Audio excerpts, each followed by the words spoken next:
This afternoon, a little bit different from this morning. Much of the afternoon is really getting down to earth with the staff and the students in career colleges telling us what they're doing and what the challenges are, etc. And in that context, I welcome very much the students who have now joined us for the afternoon session.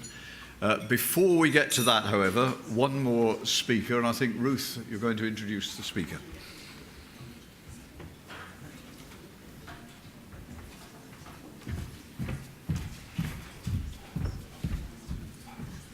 I will be brief, but I just wanted to say a very warm thank you to Andrew.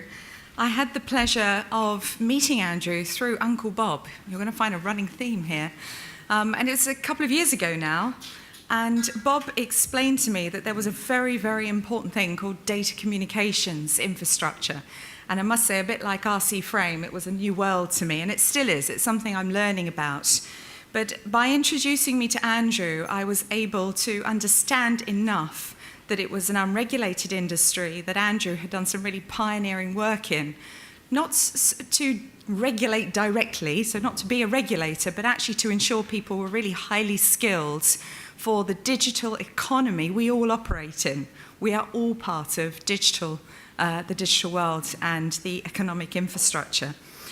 And as a consequence of that first meeting, I knew I could facilitate a discussion with the powers that be to inform the development of employer-led education, in this case a trailblazer, which Andrew has gone on to lead, to pioneer and lead. So it is with very warm thanks that I invite Andrew to share with us some very important and I think eye-opening thoughts about industry in the future and now. Thank you.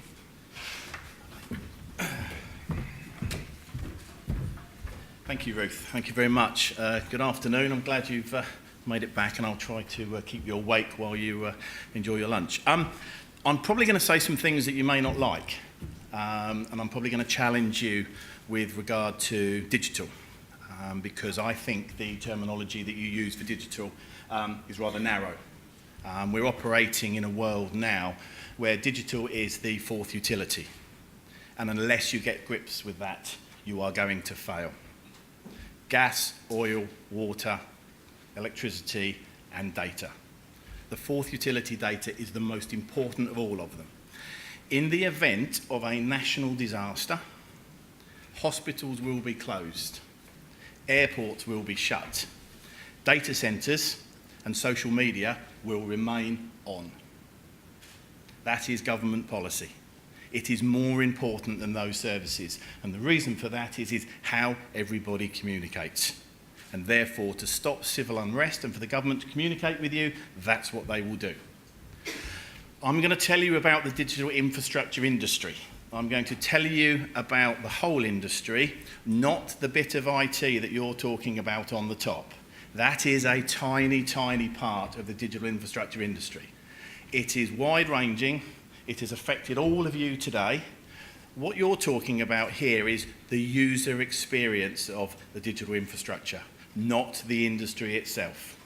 So, hopefully, we're trying to make the world work. The world has become a much smaller place. So if you look at some of these pictures, data centres, shopping, banking, traffic lights, films, healthcare, music, air traffic control, healthcare, it all runs on a physical network.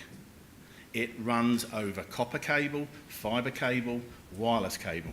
Doesn't sound very exciting really, does it? But it all generates data. What we're using on top of that is just the digital bits and bobs, the apps, the coding. That's a tiny, tiny part of the industry. So, predictions, they'll all be wrong. That's the one thing I will guarantee you. But this is one that Gartner have come up with. So by 2025, there'll be 100 billion connected devices. That's 14 devices for every person on the planet. What percentage of people on the planet are currently connected to the internet? 1/3. The other 2/3 are desperate for it. And it's coming very, very fast. So goodness knows how those numbers are going to look. But these are connected devices. And this is not a connected device in terms of a phone. This is your heating controls at home. This is anything that you might carry as a connected device. The Internet of Things doesn't exist. It's the Internet of everything. Everything is going to be connected. Every movement you have. Why we worry about having an ID card in this country, goodness only knows. Who's got a Tesco's Club card? Much, much more data on there than any other card. So I won't go into that because they tend to know my drinking habits. Anyway, technology. So the phone in your pocket is more powerful than the computer that put the man on the moon. A lot more powerful. A USB memory stick has more computing power than put the man on the moon. We throw those in the bin today. So, the internet. We all love the internet, don't we? I don't know if any of you have seen this before. So, 2016 and 2017, a comparison of what happens on the internet in a minute. Uber, Netflix, Facebook. Just for all of you out there, who's on Facebook? Who thinks Facebook is up and coming? In the technology world, Facebook is dead. It's history. It's an old technology that is no longer going to be used and ultimately will fade and die. But guess what? People aren't really that bothered. In the world we live in today, everything is disposable. Brands are disposable as well. It'll have made its money, it will have moved on, it will be replaced by something else. Snapchat obviously is the one at the moment that the kids were getting up. But look at the numbers there. Huge numbers. Look at the growth of those particular areas. Netflix and Facebook, and if you compare the numbers that Grant used earlier, that the construction industry will grow by 1.7%. Well, Facebook grew by 21%, and it's deemed to be out of date, going to die, not succeed. I bet you the margins that Facebook produce would be very happy in McAlpines. So it's a different idea. Google. Google has become the norm. YouTube and Uber. We'll avoid the conversation with Uber in a minute about senior management, and I shall tell you about their business that's underneath that. But look at those organisations. What do they all have in common? Growth. So the UK economy will probably grow, well, last year will have grown about 30.7% in terms of the splits of them. So 30% on digital, 70% on that. But look at the growth figure in the bottom right-hand corner for the element of the digital economy. 22% growth in the UK. No other industry is anywhere near that. They can't get close to it. But also, this is an industry that's growing that doesn't actually require the businesses that use it to have any infrastructure. Think of my phrase earlier on about a utility. You don't actually worry about the water infrastructure, do you? The electric infrastructure. You might not want to use as much and try and turn it down, but you're not worried about it. It's on tap, excuse the pun. Same with data and the services that we have. So we've talked about applications and the use of applications here. You need to think below that, because that's where the jobs are. There are thousands and thousands and thousands of jobs being created in the digital infrastructure industry, and you will not know anything about them, I guarantee you. So, a little bit of a test for you here. We talk about data, and data is the thing that flies. So it needs to be managed. Who has terrible problems managing their own data, photos, get them in the right place, accessing them? Yeah, me too, rubbish at it. I've got duplicates of all of my data everywhere. There's no chance of me ever losing them. The problem is when I die, who owns them? Who owns them? Who's going to get rid of it for me? Who's going to download it? Who's going to take responsibility? Every single piece of data has a physical size. Anyone that thinks it doesn't, you're wrong, and I'll give you an example of that. So it needs to be stored, needs to be managed, it needs to be accessed. Wireless is not wireless. Let me explain that to you as well. Wireless is wireless from my phone to a device in the corner. Then it's cabling. Up and down the country, across the globe, there are more fibre networks going in around the world now than ever, and there are many, many companies that are throwing fibre networks across the sea, because it's not magic between New York and London they communicate. There's a physical link to do it. So, huge infrastructure. So when you start to talk digital, think about the infrastructure behind that supports it. So, I'm going to use an analogy here. It wasn't my making up, so apologies for the use of the grain of rice. Probably familiar with a megabyte of data. Okay, so it roughly equates to 3 social media posts. If you think of that as 8 bags of rice. I think they've gone back to the 1 round of rice because you all remember what a byte of data was at school, 8 and then 6. Anyway, a megabyte, familiar with that. So 3 posts. How many posts have we probably created here today? 30, 60, something like that. So you can start to see the physical size that you've all generated today. You don't actually know where it is, do you? No idea. Have you paid for that? Nope. Someone's managed it, someone's moved it, someone's storing it, someone's keeping it secure. All for free. Not really. It's not going to be free. It's a utility. You're paying for it another way. So when you start to talk about terabytes of data, and this is the one I want you to think about. So a terabyte of data is 2 container ships full of rice. Think of that. Digital infrastructure is a game changer for businesses.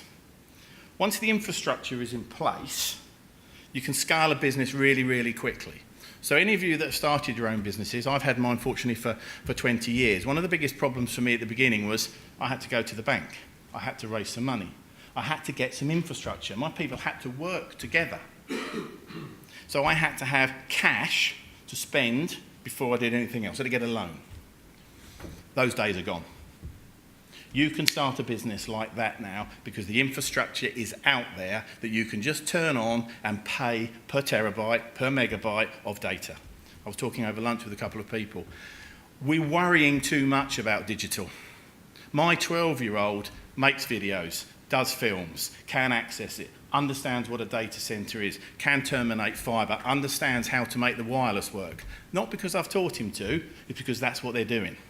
But he understands the infrastructure behind it. He understands when he's gaming what goes on. And that's something we've got to get across in part of the network. So one of the things that I'm a very strong believer in is as an industry or as a sector or as a group of organisations, you have to disrupt or you will be disrupted. Now, the fact you're here means you're willing to disrupt. Disruptive is the way forward. No rules apply in business anymore. It is the survival of the fittest, the quickest one to get to market. As I said over lunch, back in my day, you used to create a product, build a product, test the product, market it, build it, show it to a few people, and then get some orders. Now, if it's legal, put it out there. Then someone will come and buy it, then you build it. Tesla, the biggest car company by value in the US, $60 billion. It only made 84,000 cars last year. But Tesla is not what it's about the battery technology behind it. Tesla is only selling a few cars so it can sell its technology. So when you're starting a business now, you're investing in your research and development, which is an idea.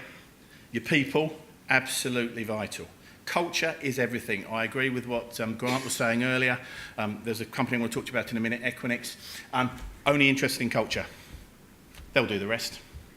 Give me someone with the right culture that fits into this business, that can work in this environment, that's a disruptive thinker, that can solve problems, and I can rely upon a job all day long. They have 60 vacancies in Slough currently because they can't find the right culture. So that's something as well that as a group of colleges we've got to ensure that people understand that the culture of an organisation, you have to match it. When you go for an interview, if you don't match that culture, it's no good for either of you, the employee or the employer. So, take a look at these businesses. And there is a reason for this, because Uber, the world's largest taxi company, doesn't own a single car.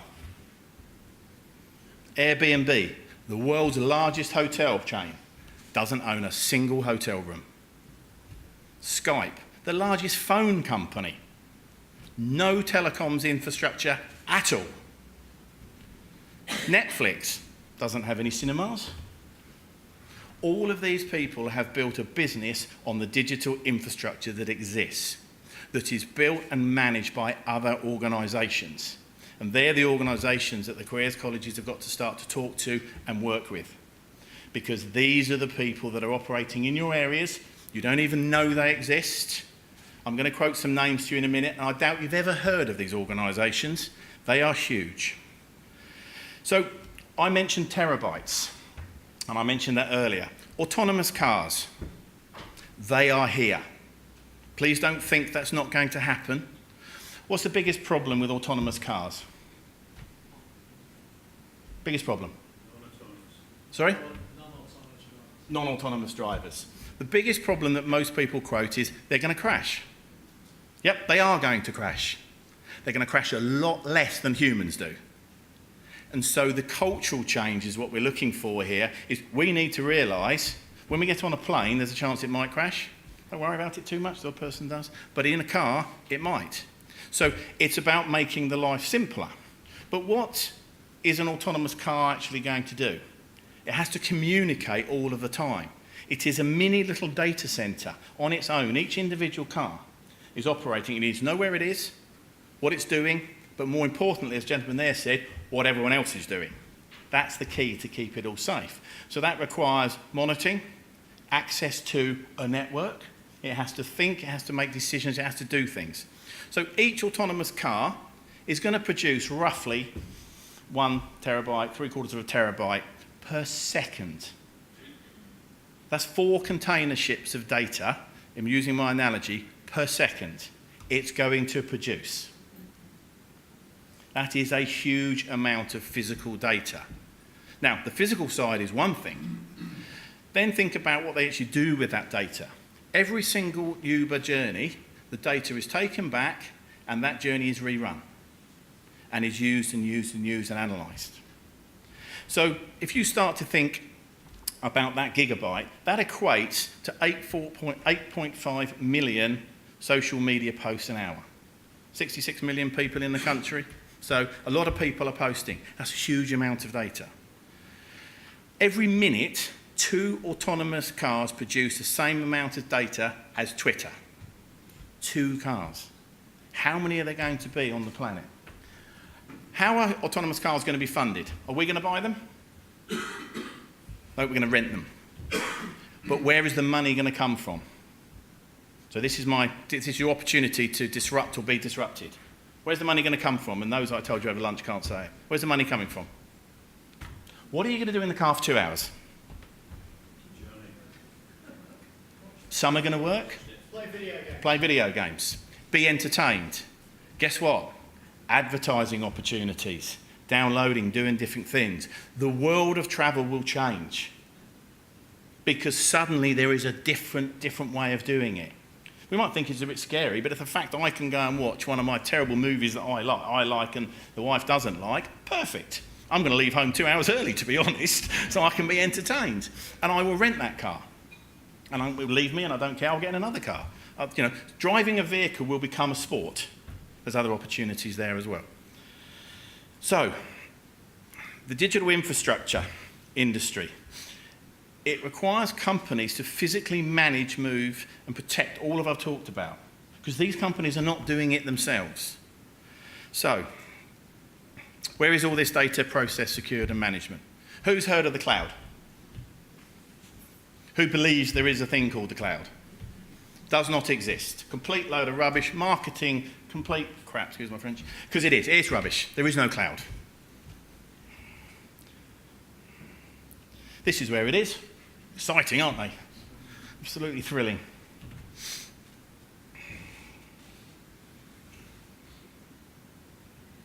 Coming to a city near you. That is where the digital infrastructure sits. Now that looks a bit more exciting. Any idea who owns that? Google.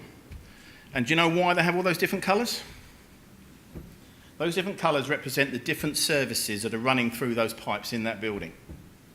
Cooling, security, power, water, and all the rest of it. So they've done something exciting to make their building. But that's an engine room of the digital infrastructure industry. That building cost in the region of $300 million to build. Google has somewhere in the region of 150 of those. And they're building them out at about 10 a year. But Google are actually a small player in that field. Google are tiny. So, digital infrastructure. I've talked about the building where it's at the heart of it all. I'm conscious of the time. So, making the world work is what this is all about. Now, I'm sorry that's a little bit small, but if you can actually just imagine that that's a large building. It's got CCTV cameras in there. It's got access control to the garages. It's got access control. It's got heating controls in the room. It's got vending machines that are linked to you. It's got the security systems in there. Oh, it's got an IT network as well to allow you to access the internet. It's got everything in that building that is connected together to make going to work easy and to recognise you. Who's flown recently out of Stansted or Heathrow and gone to put their bag in and expected to have someone meet you? Well, those are gone. You check your own bag in now, you put your own label on and you chuck it through. That's removed a massive amount of cost and management. The technology has been around for ages, it's just now being applied. Disruptive thinking to that. So you've got to think about all of these different things. So in the reality of this building though, it's got power running in it, it's got cooling to run the systems and keep people cool, it's got a fibre and copper and a wireless network, it's got security and a huge amount of monitoring, all going back to a single brain saying, bang, this is easy and that. Now, that's not IT. That's engineering that some place are already delivering. Mechanical engineering, facilities engineering, electrical engineering. All of these things work in harmony together. Of course, they don't always work. So, smart buildings. Well, smart buildings will turn into smart cities. As I said earlier, it's the Internet of Everything bringing all this together.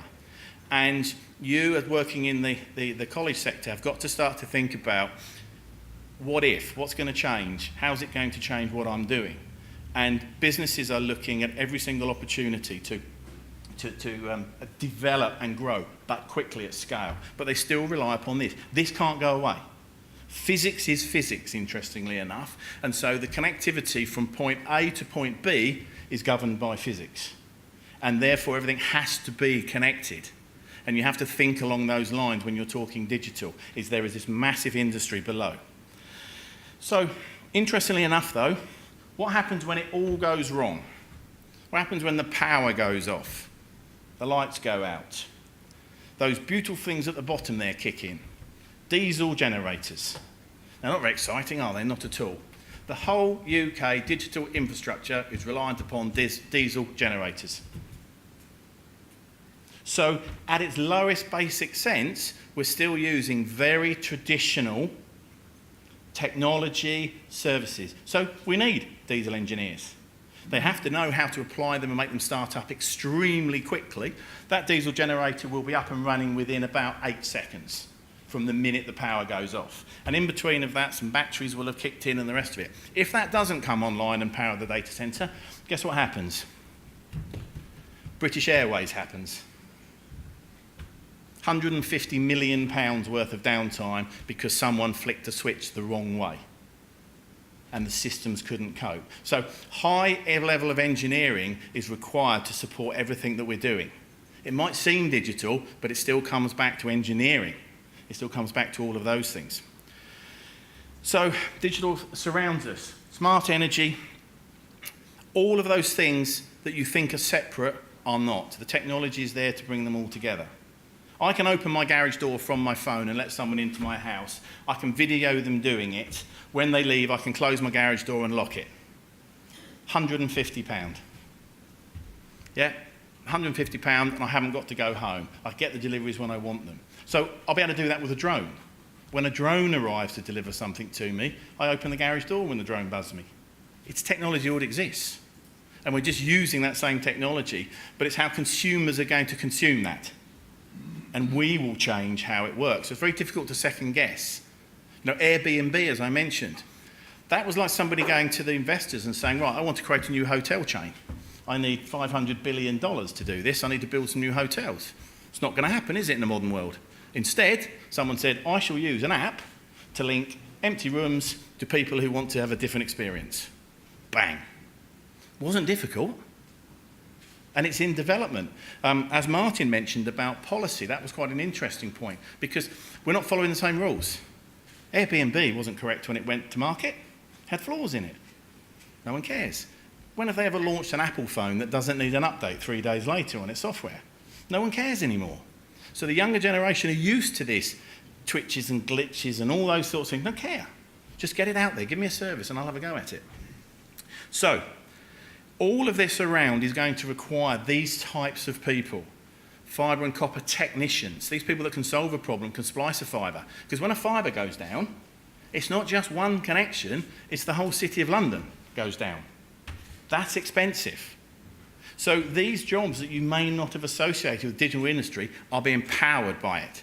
So security technicians, mechanical engineers, electrical engineers, HVAC engineers, specialism in energy efficiency, audit, sustainability. Sustainability is a massive thing in our industry because we can't control the consumer. The consumer is telling us what they want, and we've got these buildings which we can't predict. There's a building in Slough which runs the financial markets in London. They can't tell what's going to happen. If there isn't a massive launch, an IPO or something, that could just really spike their business. But no one's going to predict that, so they've got to manage for it. So, I've talked about data centre operators, and I doubt any of you have ever heard of these companies. Would that be right? Yep, didn't think you would have done. So you've got Equinix, Telehouse, Digital Realty, 6 Degrees. They're just a number of examples. Equinix and Digital Realty are the two largest data centre providers on the planet. I'll just tell you a quick bit about Equinix. If you Google something, you buy something, it will go through one of their data centres. The City of London, as I mentioned, is completely run out of Slough. Not the City of London, out of Slough. The Wall Street transactions go in New Jersey, not in New York at all, and they run out of a very similar building to that. But their first data centre wasn't built until 2006. They now have 180 of them worldwide. The average cost of an Equinix data centre is about $250 million. That's pretty quick building. It's 11 years and they've built 180 of these things. They're planning on building a lot more, as you can see. This year they're going to spend $1.3 billion on building warehouses. That's what they are. They're a warehouse with a generator outside, some cooling, some metal racks, a bit of security, and some IT servers inside. They'll spend a lot of money on. So they've got 60 jobs in Slough already. There are 22 other data centre providers in Slough. You start to think about that, and I know David Brent and the rest of it in that. It's a different world down there now. East London, the Docklands. Most of the buildings you see down in the Docklands are now data centres on the lower part and the roundabout. The whole Greenwich Peninsula, there's data centres going into those. There are now data centres going to be built in and around your suburban areas, because you can't have an autonomous car connecting with Slough. There's a thing called latency. It won't work. It needs to think quicker. It needs to be connected to the network much, much faster. So this company, Equinix, that you've not heard of, 57 sequential quarters of top-line growth. Some of it by acquisition, some of it by general growth. They're currently turning over $3.6 billion. Not bad for someone just having an idea of saying, do you know what? No one else wants to build this infrastructure. We'll build it for all of them. So we've got some Amazon, AWS people we have. Yeah, so AWS did not come as a business on its own. What happened with Amazon, one of our customers, is that they built a fantastic infrastructure for their own business. And then they said, we can sell this part to other people and other users. AWS is huge. Absolutely huge in its global operation, providing these sort of services to other people. You know, Amazon is a customer of AWS as such now, isn't it? So it's a different model. Uber, eBay and PayPal linked together, 15 months, then they decided to unlink them. $300 million, I think it was, the first one, $150 million to take them apart afterwards. And these are organisations that are just there to serve the customers. And the reason they did that was that PayPal wanted to work with Amazon. And that was one of the reasons that they had to split the company. But the investment is there. But these are huge infrastructures below all of it. So, Uber. Now, forget the headline news about Uber. Uber is not a taxi company. It never was intended to be. And it has a service. The reason that Uber was created is they want to create the software for autonomous vehicles. And they needed some people to test it. Guess what? Get some people to drive around the country and have someone else pay for it, and they will test it. That's what Uber was about. Now, it doesn't have its own infrastructure. Uber doesn't have its own network. It uses everybody else's. But it means that everyone else's network is growing. It's the fastest growing startup in history. Now, 6 continents, 6 countries, 5 million trips a day, and they don't own a car. Not bad going as an idea, really, is it? This is what it's looked like in terms of volume trips. You can see it was a slow start in an organisation, but once you hit that sweet spot, then away it goes. But the interesting thing about this slide was Uber didn't have to do anything about its infrastructure. All it had to do was tell its data utility business, be ready, we're coming. And someone else had to build that network behind it. But they're building it for other people, so the economies of scale and everything works. So when you're talking about the digital industry, you've got to think below the IT part, the digital part, and think about this industry that's below it, because it is huge. It is a massive global business with all of the skills that we talked about. The other thing about it as well is not just engineers. HR, accountancy, law, legal, language, you name it, these are real businesses with real structure. But they're just not known, and they're not selling their services to Joe Public, they're selling them within the industry. So, Uber's just completed its 5 billionth trip. They have more data than anybody else about driving autonomous vehicles. They operate in the 3 cities, and as you probably know, the way they're operating at the moment is with a driver and a technician. Well, they have to take over at the last minute. But within 3 years, they will have their autonomous vehicles in San Francisco particularly running completely on their own. They think it will be 2, but they're saying 3. So the point of an autonomous car is to make it safer than humans, not to make it 100% safe, and to provide an entertainment system. There's some of the drivers behind it. I've talked about the size of the organisations and its data. But when you think about what Uber's going to create, think about all of the other technologies that are maybe on the periphery at the moment that are going to create all this data and need managing. Schroders new building, as I was saying over lunch, Schroders new building in London. It'll be at capacity, i.e. it'll be at full capacity to when it's completed in 2025. The average age of a Schroders employee, the investment bank, is 24. Doesn't take much to work out what the current age of their demographic is. So they're building a building currently for 2025, not for the likes of me, but to attract the people that Google are attracting, that Amazon are attracting, that other organisations, LinkedIn, Apple, etc. are attracting, because it's not about the money as such anymore. They're all paying quite well. Investment banks don't want to have to pay more. They want to pay the same but attract other people. So those business models are changing as well. So the way that building is being built, not necessarily with nice architecture on the outside, but as a social environment for people to operate in and to like it. So it's very, very different in the approach to building. And technology is at the key, because the 12, the 14-year-olds today expect technology.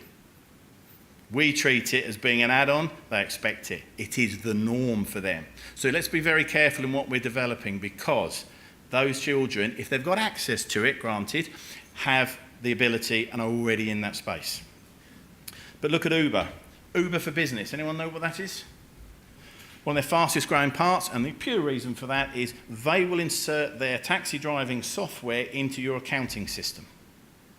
So if you have anyone that uses it, it just goes straight through the system. So if I use Uber, use a ride, I don't even see a receipt, I don't do anything with it, it's automatically logged within the system. Now, for a small organisation, it may not be important, but for a large organisation, that's people around the world all of the time. The cost of that, having people administer that, but then there's another side of it. One of the reasons that Uber has been so popular is because of safety. And the reason for that is if I leave my laptop in the Uber, I know which Uber I left it in because I've got the traceability, I've got a record of it. In a black cab, I'm not going to remember. Chances are you don't pay attention. So there's loads of little things about disrupt or be disrupted that you've got to think about that are driving change with people. But what they're driving is everything onto this platform, this digital infrastructure, this industry that's powered by diesel generators, cable, and all the things you don't think are very exciting. But that industry is growing incredibly fast. So, I've talked about this. Every technology relies upon basic things still. But these organisations are growing very fast. So, although I talk about an exciting industry, it needs people. The digital infrastructure at its most basic needs diesel generators. But it needs cabling, wireless, fibre, technicians, security, all of these sorts of roles it needs, but with a focus on culture for this disruptive, because these businesses are saying, we don't know where you're going to move. It's an industry where a very, very secure team, for example, could be moved out of London into Amsterdam in 2 days. And the reason for that, because if the skill set in London is required in Amsterdam, they go. They're moved, because things change. Customer demand might be very different. So, I've gone on 5 minutes too long. The careers in technology approach to career colleges, you've got to think below digital. You've got to think differently. You've got to understand what is powering this economy, because it is not the simple things that you thought it was. It is completely and utterly different. As a college, as a principal, as anyone working in there, think disruptive. If you don't think disruptive, somebody else will, and they'll take you out of the game, because all business rules are gone. Thank you.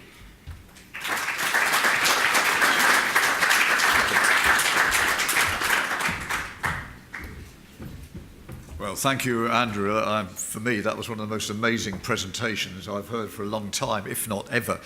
It also shows the challenge, doesn't it, for colleges in the education world to keep up with what's happening outside there, and indeed for employers to keep up with what's happening out there. So thank you very much, Andrew. That was terrific.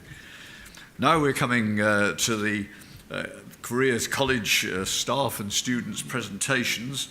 Don't worry, we will still aim to finish at 4. We've got a kind of half an hour margin at the end, which if necessary we'll forget that bit and carry on with these presentations. So don't feel too pressed when you're presenting, but try to keep to the amount of time allocated to you. We're running about a half an hour late. And first we turn to the Roberts Centre project, Amazon Web Services, and students from digital career colleges. Come on and with your presentation.